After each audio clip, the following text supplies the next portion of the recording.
I'm here with disturbing news about our favorite gadgets, cell phones, tablets, Wi-Fi, etc.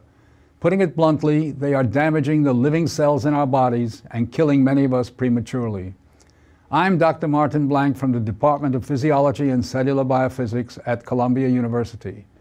It is distressing for me and more than 160 colleagues who today are petitioning the United Nations requesting that they address this problem. We are scientists and engineers, and I am here to tell you we have created something that is harming us, and it is getting out of control.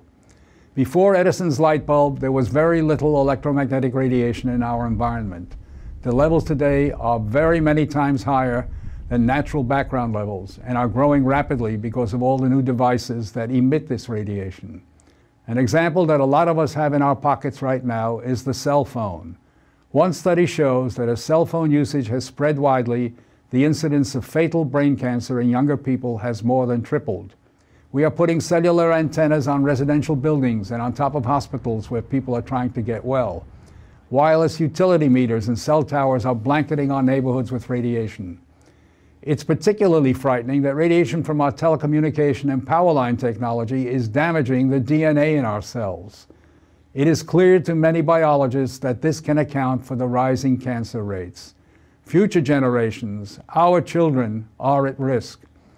These biologists and scientists are not being heard on the committees that set safety standards. The biological facts are being ignored, and as a result, the safety limits are much too high. They are not protective.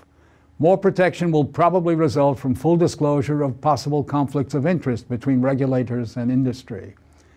Rising exposure to electromagnetic radiation is a global problem. The World Health Organization and international standard-setting bodies are not acting to protect the public's health and well-being. International exposure guidelines for electromagnetic fields must be strengthened to reflect the reality of their impact on our bodies, and in particular, on our DNA. Although we are still in the midst of a great technological transformation, the time to deal with the harmful biological and health effects is long overdue. We are really all part of a large biological experiment without our informed consent. To protect our children, ourselves, and our ecosystem, we must reduce exposure by establishing more protective guidelines. And so today, scientists from around the world are submitting an appeal to the United Nations, its member states, and the World Health Organization to provide leadership in dealing